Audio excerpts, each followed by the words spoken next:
Hello friends, आज हम क्या डिस्कस करेंगे अच्छे से देखना। आज का जो वीडियो बनने वाला है बहुत इंटरेस्टिंग है। क्या लिखा हूं मैं? Types of hybridisation of inorganic molecules and ions. समझ में आया? ओके, अच्छे से देखना। आप लोग जब किताब में देखते हो, नहीं तो किसी का भी क्लास में, ओके, सो क्या देखते हो, कौन सा रूल अप्लाई करके हाइब्रिडेशन आप निकालते हो? VSEPR theory, valency cell electron pair repulsion theory. Okay, लेकिन एक चीज याद रखना, एंट्रेंस में मेन क्या होता है? मेन है टाइम फैक्टर, कितना शॉर्ट टाइम में हमको क्वेश्चन करना है। ओके, तो लास्ट क्लास में हम क्या डिस्कस किए थे? लास्ट क्लास में हम हाइब्रिडेशन का, ओपन चेन ऑर्गेनिक का open chain compound, close chain compound, bicyclo and spiro compound के बारे में डिस्कस किए थे। कौन सा कार्बन का कौन सा टाइप का हाइब्रिडेशन होता है। ओके, ये जो चैप्टर एंट्रेंस पॉइंट के लिए बहुत इंपॉर्टेंट है। आज हम क्या पढ़ेंगे? Types of hybridisation of inorganic molecules and ions. Okay, मैं VSEPR थ्योरी अप्लाई नहीं करूंगा, पूरा क्लियर? शॉर्ट ट्रिक में हम करेंगे। ओके, सो हाइब्रिडेशन जैसे कि ऑर्गेनिक में हम देखें कौन कौन सा हाइब्रिडेशन होता है। sp, नहीं तो sp2, नहीं तो क्या होता है sp3। ओके, मैं पहले बोल चुका हूं कार्बन का d ऑर्बिटल नहीं होता है, इसलिए कार्बन कंपाउंड में d ऑर्बिटल नहीं होता है, इसलिए यहाँ पर कहीं पर भी d ऑर्बिटल इन्वॉल्व नहीं है। ओके, आज हम क्या करेंगे? इनऑर्गेनिक मॉलिक्यूल का हाइब्रिडेशन कैसे निकालेंगे उसको देखना है, पूरा क्लियर? फॉर एग्जाम्पल, आज जो ट्रिक मैं बताऊंगा आपको वो बहुत अहमियत रखता है आपके लिए, एंट्रेंस के लिए। Okay, clear? फॉर एग्जाम्पल, आप जब निकालते हो CH4, ओके, ये तो ऑर्गेनिक कंपाउंड हो गया, इसको हम क्या बोलते हैं? CHHHH। Okay, sigma sigma sigma sigma, 4 तो सिग्मा। लास्ट क्लास में हम बोले थे जितना सिग्मा बॉन्ड उतना ऑर्बिटल। ओके, ये तो ऑर्गेनिक फॉर्म में 4 ठो सिग्मा बॉन्ड हुआ, सो 4 ठो ऑर्बिटल हुआ, इसलिए हाइब्रिडेशन हुआ कितना? sp3। पूरा क्लियर? लेकिन अगर इसको हम और एक फॉर्मूला में निकालेंगे सो कैसे निकालेंगे? पूरा क्लियर? ओके, सो देखो, कोई भी इनऑर्गेनिक मॉलिक्यूल हो, आसानी से आप हाइब्रिडेशन कैसे निकालोगे?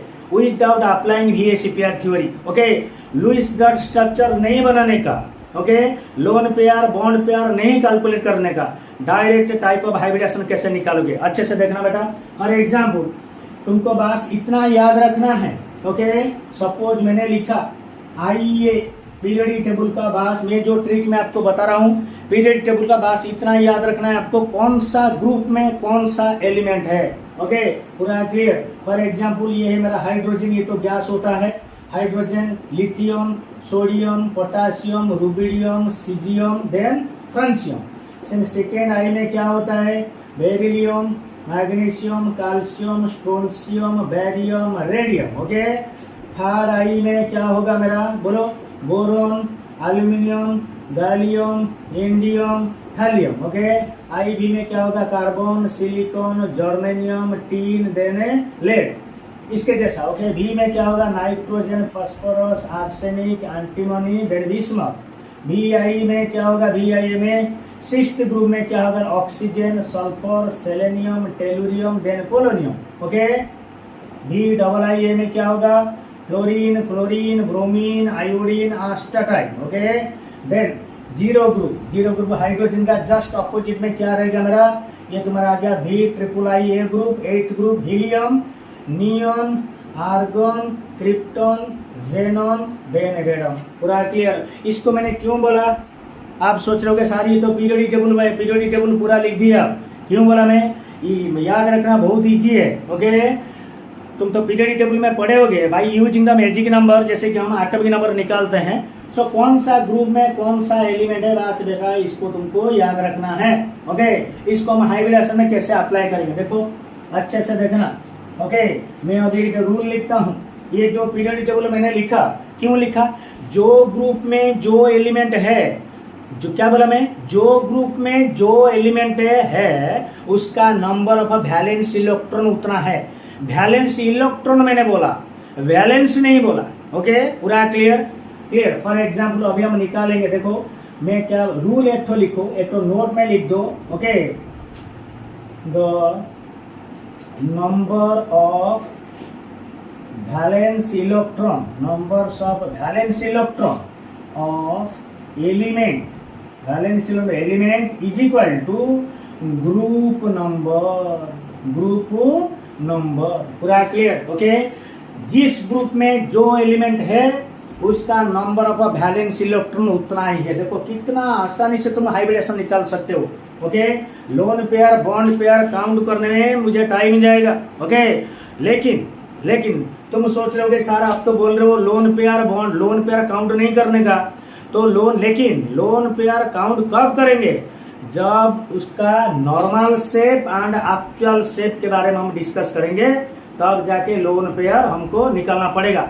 ओके, क्यों? बिकॉज हम जानते हैं लोन पेयर होगा तो लोन पेयर रिपल्सन होगा, लोन पेयर बॉन्ड रिपल्सन होगा एंड बॉन्ड पेयर रिपल्सन होगा। इसलिए एक मॉलिक्यूल का दो शेप आ जाएगा, एक तो नॉर्मल शेप है, एक तो एक्चुअल शेप है। हम डिस्कस करेंगे ऐसा मॉलिक्यूल है जहां पर नॉर्मल शेप जैसा है, एक्चुअल शेप भी वैसा ही है। वो कौन सा कंडीशन में शेप दोनों सेम रहेगा एंड कौन सा कंडीशन में नॉर्मल शेप एक रहेगा एंड एक्चुअल शेप चेंज हो जाएगा, वो बात की बात है। पहले हम टाइप ऑफ हाइब्रिडेशन निकालेंगे इजी ट्रिक में। Okay, clear? अभी देखो कोई भी मॉलिक्यूल ले लो, कोई भी मॉलिक्यूल, कुछ मॉलिक्यूल मैं डिस्कस करूंगा। फॉर एग्जांपल देखो NH3, ये तो हो गया अमोनिया। ओके, हम इसको बाई ट्रिक निकालेंगे। देखो कोई भी मॉलिक्यूल का जो हाइब्रिडेशन निकालोगे आप, किसका हाइब्रिडेशन एक्चुअली निकलता है? सेंट्रल एटम का। पूरा क्लियर? ओके, अभी सेंट्रल एटम कौन सा है? एक मॉलिक्यूल के अंदर जिसका नंबर सबसे कम है उसको हम क्या बोलेंगे? सेंट्रल एटम बेटा। ओके, सो नाइट्रोजन इधर क्या है? सेंट्रल एटम है। अभी जो लिखा था, मैं जो पीरियडिक टेबल लिखा था, नाइट्रोजन कौन सा ग्रुप में है? 5th ग्रुप में। समझ में आया? ओके, मैं वैलेंस नहीं बोल रहा हूँ, वैलेंस इलेक्ट्रॉन बोल रहा हूँ। ओके, सो नाइट्रोजन का वैलेंस इलेक्ट्रॉन कितना है? 5। समझ में आया? ठीक से देखना, नाइट्रोजन 5th ग्रुप से बिलोंग करता है बेटा। Okay, so number of valence electron कितना है? 5। क्लियर? इसका काम ओवर। अभी देखो कितना ठो हाइड्रोजन अटैच हुआ है? 3 ठो। सो हाइड्रोजन जिसके साथ बॉन्ड करेगा, हाइड्रोजन का वैलेंसी कितना है? +1। समझ में आया? ओके, सो जितना हाइड्रोजन है उतना सिंगल बॉन्ड लगेगा। सो कितना तो सिंगल बॉन्ड है? 3 तो डिवाइडेड बाई 2 बना दो बेटा। ओके, सो कितना हुआ? 8/2 इक्वल कितना? 4। ये जो 4 मैंने लिखा, ये 4 क्या होगा? Number of orbitals. Number of orbitals. मुझे अगर नंबर ऑफ ऑर्बिटल्स पता चल जाएगा तो आराम से हम हाइब्रिडेशन निकाल देंगे। ओके, सो कौन सा हाइब्रिडेशन में 4 तो ऑर्बिटल लगता है? sp3।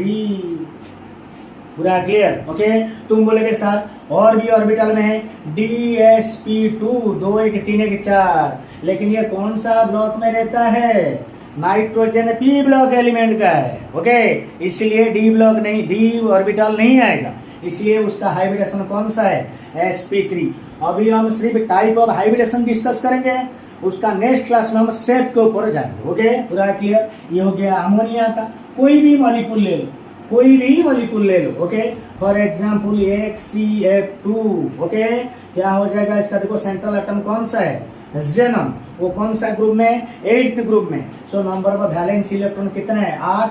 फ्लोरीन कितना लगा हुआ है? 2 ठो। फ्लोरीन का वैलेंस भी कितना है? 1। ओके, फ्लोरीन जिसके साथ बॉन्ड करेगा सिंगल बॉन्ड करेगा। सो कितना ठो फ्लोरीन है? 2 ठो। +2/2, सो 10/2 इक्वल कितना? 5। सो नंबर ऑफ ऑर्बिटल कितना आ गया बेटा? 5 मतलब कौन सा हाइब्रिडेशन? sp3d।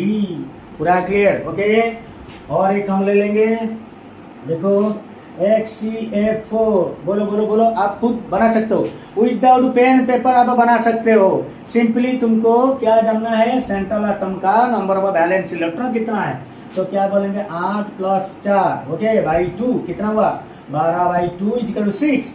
6 मतलब 6 ठो ऑर्बिटल। कौन सा हाइब्रिडेशन में 6 ठो ऑर्बिटल लगता है, sp3d2। पूरा क्लियर, ओके आराम से, ओके। अभी और एक दूसरा वाला एग्जांपल लेंगे, इंटरेस्टिंग एग्जांपल लेंगे, क्या HCOF2। पूरा क्लियर, ओके। अच्छे से देखना बेटा, ये जो मॉलिक्यूल है HCOF2, देखो इधर भी, देखो इधर जेनॉन भी एक तो है, ऑक्सीजन भी एक तो है, बट किसका स्टेबल कॉन्फ़िगरेशन होगा, जेनॉन का, ओके। उसको हम सेंट्रल एटम ले लिए, ओके। सो इसका सेंट्रल एटम का कितना वैलेंस इलेक्ट्रॉन है 8 ठो, प्लस ऑक्सीजन कितना है 1 ठो ऑक्सीजन है। ऑक्सीजन आप जानते हो, ऑक्सीजन जिसके साथ बॉन्ड करता है कितना बॉन्ड करेगा 2 ठो। सो 1 ठो ऑक्सीजन कितना बॉन्ड किया 2 ठो। कितना फ्लोरीन है 2 ठो। फ्लोरीन भी जिसके साथ बॉन्ड करेगा सिंगल बॉन्ड करेगा। सो 2 बाई कितना 2। सो कितना हुआ देखो 8 10 2 12 12/2 = 6। बट देखो ये जो ऑक्सीजन जिसके साथ डबल बॉन्ड किया, डबल बॉन्ड में क्या होता है, एक तो अच्छे से देखना, अच्छे से देखना, कंफ्यूज मत होना। डबल बॉन्ड में एक तो सिग्मा बॉन्ड होता है, एक तो क्या होता है बेटा पाई बॉन्ड होता है। पूरा क्लियर। सो हमको पाई बॉन्ड नहीं लेना है। सो अभी ये जो 6 आया है, ये जो 6 आया है वैल्यू, उसके अंदर में पाई बॉन्ड भी इंक्लूडेड है, उसको हमको निकाल देना। ओके सो क्या करेंगे, कितना तो पाई बन जाएगा एक तो। सो -1 कितना हुआ 5। सो 5 मतलब 5 तो ऑर्बिटल। कौन सा हाइब्रिडेशन sp3d 3 1 4 1 5। पूरा क्लियर, बहुत आसान है ये ट्रिक। भी ऐसे पैर थ्योरी नहीं अप्लाई करना है, पेन पेपर नहीं पकड़ना है, डायरेक्ट प्रैक्टिस करने के बाद आराम से हो जाएगा। क्योंकि हर साल क्या करता है वो, केमिकल बॉन्डिंग चैप्टर से आपका bond order, okay, isoelectronic species, isostructural and types of hybridisation पूछ देता है। पूरा क्लियर, ओके। चलो और एक लेंगे हम, सपोज अभी हम ये तो न्यूट्रल मॉलिक्यूल के बारे में हम डिस्कस किए, अभी थोड़ा आयन के बारे में देखेंगे। आयन को हर वक्त स्टूडेंट लोग कंफ्यूज होते हैं, आयन को सर कैसे निकालेंगे, ओके। कुछ करने का जरूरत नहीं, सेम रूल में निकाल लोगे आप। देखो for example NH4+, okay.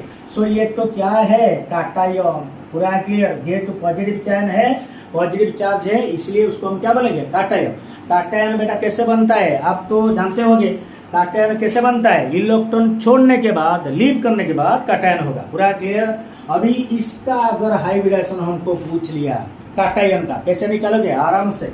Central atom कौन सा है नाइट्रोजन, वैलेंस इलेक्ट्रॉन बेटा कितना है 5, बिकॉज 5th ग्रुप से बिलोंग करता है वो। पूरा क्लियर। उसके साथ कितना हाइड्रोजन लगा हुआ है 4 ठो हाइड्रोजन लगा दिया मैंने। अभी कितना पॉजिटिव चार्ज है बेटा 1 ठो पॉजिटिव चार्ज है। 1 ठो पॉजिटिव चार्ज मतलब कितना इलेक्ट्रॉन माइनस होगा 1 ठो। पूरा क्लियर। सो -1/2 कितना हुआ 9 -1/2 मतलब 8/2 = 4। ओके सो 4 आ गया वैल्यू, 4 आ गया मतलब बेटा अच्छे से देखना, 4 आ गया मतलब 4 ठो ऑर्बिटल है। 4 ठो ऑर्बिटल मतलब कौन सा हाइब्रिडेशन sp3। आप चेक करना, आप चेक करना किताब से। पूरा क्लियर, ओके। ये तो काटायन का हो गया। अभी हम आनायन एक तो देखेंगे, जो भी काटायन आएगा इसी फॉर्म में डाल देने का, आराम से निकल जाएगा। पूरा क्लियर, ओके। चलो अभी फॉर आनायन देखेंगे हम, आनियन के बारे में देखेंगे। फॉर एग्जाम्पल देखो CO3 कार्बोनेट जो तो बोलते हैं ना उसको, आयन को क्या बोलते हैं हम carbonate ion, okay, carbonate ion बोलते हैं ना, ओके।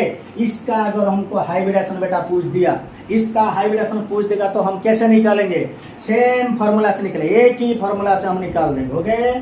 सो अभी देखो सेंट्रल एटम कौन सा है कार्बन। सो कौन सा ग्रुप से बिलोंग करता है 4th ग्रुप से। सो वैलेंस इलेक्ट्रॉन कितना है 4। पूरा क्लियर। प्लस कितना ऑक्सीजन लगा हुआ है बेटा 3 तो ऑक्सीजन लगा हुआ है। मैंने अभी बोला था आपको, हाई ऑक्सीजन जिसके साथ बॉन्ड करेगा कितना बॉन्ड करेगा 2 तो बॉन्ड करेगा। अभी 3 तो ऑक्सीजन है, कितना बनेगा 3 दूने 6 ऑक्सीजन बना, 6 तो बॉन्ड बना दिया। अभी इलेक्ट्रॉन देखो नेगेटिव चार्ज है, दो ठो नेगेटिव चार्ज है, मतलब दो ठो देखो कैटायन इलेक्ट्रॉन छोड़ने के बाद बनता है, आयन के समान इलेक्ट्रॉन लेने के बाद बनता है। ओके, सो कितना ठो इलेक्ट्रॉन लिया है? दो ठो। क्या करेंगे? +2/2। पूरा क्लियर? ओके, सो अभी ठीक से देखो, कार्बन 4, 3 दूने 6 एंड दो ठो लिया, 6 4 10, 2 12, 12/2 कितना हुआ? 6। लेकिन मैं ठीक से देखना, लेकिन ऑक्सीजन 3 ठो है, सो कितने ठो पाई बॉन्ड रहेगा? कितना ठो पाई बॉन्ड रहेगा? 3 ठो पाई बॉन्ड रहेगा बेटा। हमको कौन सा बॉन्ड सिर्फ लेना है? सिग्मा बॉन्ड को, सिंगल बॉन्डेड एटम को। ओके, तो क्या करेंगे? ये जो 6 है उनमें माइनस कर देंगे कितना? 3। ओके, सो कितना आ जाएगा? 3। सो मतलब अभी सिर्फ सिग्मा बॉन्ड मेरे पास रह गया, सिग्मा बॉन्ड रह गया, मतलब अभी 3 ठो ऑर्बिटल, मतलब मेरा हाइड्रोजन कौन सा आएगा? sp2। पूरा क्लियर? ओके,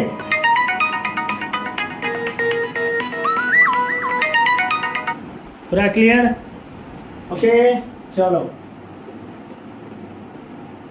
अभी और एक मॉलिक्यूल देखेंगे। देखो SO4 सल्फेट आयन, इसको क्या बोलते हैं बेटा? Sulphate ion. पूरा क्लियर? ओके, अभी सेंट्रल एटम कौन सा है? सल्फर। कौन सा ग्रुप में है? 6th ग्रुप में। सो कितना वैलेंस इलेक्ट्रॉन रहेगा? 6 ठो। लिखा मैंने 6 प्लस कितना ठो ऑक्सीजन लगा हुआ है? 4 ठो। कितना बॉन्ड देगा टोटली? वो 4 दूना 8।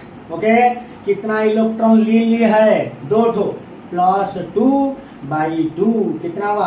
8 14 15 16, 16/2 कितना हुआ? 8। लेकिन ये जो 8 है, ये जो नंबर आया, इसके अंदर आपका सिग्मा बॉन्ड भी है एंड पाई बॉन्ड भी है। सो एक ठो ऑक्सीजन का एक ठो पाई बॉन्ड जाएगा, 4 ठो, मतलब 4 ठो माइनस करना पड़ेगा, -4। ओके, सो कितना आ जाएगा? 4। अच्छे से समझना, 4 ठो मतलब कौन सा हाइब्रिडेशन होगा? sp3। पूरा क्लियर? आराम से कर बना देना। ओके, बेटा देता हूँ उसको। ओके, एक ही रूल में हम निकालेंगे। ओके, पूरा क्लियर? चलो अभी हम देखेंगे एक तो होमो मॉलिक्यूल का कैसे बनाते हैं। होमो मतलब क्या है बेटा? सेम। होमो मॉलिक्यूल मतलब जो मॉलिक्यूल में सेम टाइप का एटम होगा उसको हम क्या बोलेंगे? होमो मॉलिक्यूल। ओके, फॉर एग्जांपल देखो, एक तो कॉमन क्वेश्चन आता है ना जो, ओके, I3- का। पूरा क्लियर? ओके, अच्छे से देखना, I3-। ओके, जहां पर भी याद रखना बेटा, जहां पर भी होमो मॉलिक्यूल देगा, ओके, तो तुम बोलोगे सर इधर तो 3 ठो आयोडीन है, ये हमको सेंट्रल एटम किसको लेंगे?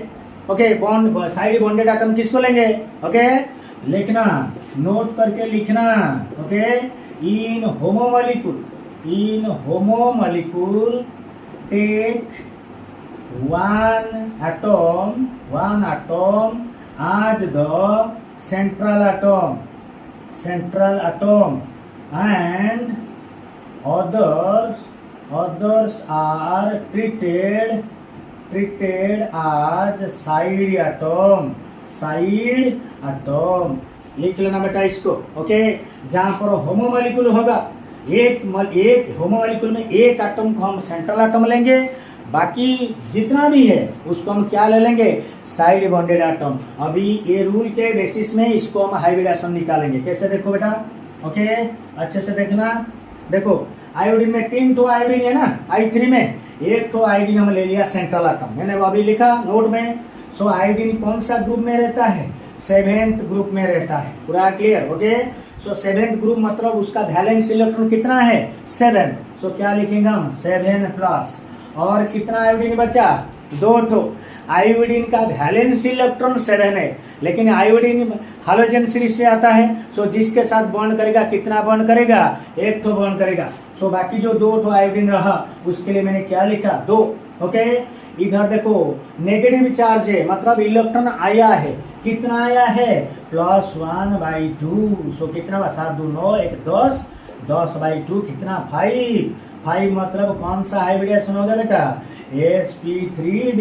कितना आसानी से आ गया, देखो। ओके, आप एक क्लास में भी इसको कंप्लीट कर सकते हो। चाहे वो आज हम क्या डिस्कस किए, आज हम और इनऑर्गेनिक के मॉलिक्यूल एंड कैटायन के बारे में एंड आयन के बारे में कैसे हम हाइब्रिडेशन, टाइप ऑफ हाइब्रिडेशन निकालेंगे, उसको हमने डिस्कस किया। ओके, नेक्स्ट क्लास में हम क्या पढ़ेंगे, शेप के ऊपर पढ़ेंगे, मॉलिक्यूल का, कैसे एक मॉलिक्यूल का दो ठो शेप होता है, एक तो नॉर्मल शेप, एक तो एक्चुअल शेप, क्यों होता है, रीजनिंग क्वेश्चन भी आता है, करेक्ट एंड इनकरेक्ट स्टेटमेंट भी आएगा आपका नीट एंड जेईई में। ओके, उसके बाद हम जाएंगे मॉलिक्यूलर ऑर्बिटल थ्योरी, जो कि हर साल वो लोग पूछते हैं। ओके, बॉन्ड ऑर्डर के ऊपर डिस्कस करेंगे, paramagnetic behaviour, diamagnetic behaviour, bond strength, bond length etcetera. पूरा क्लियर, आज के लिए इतना। ओके, चलो, थैंक यू।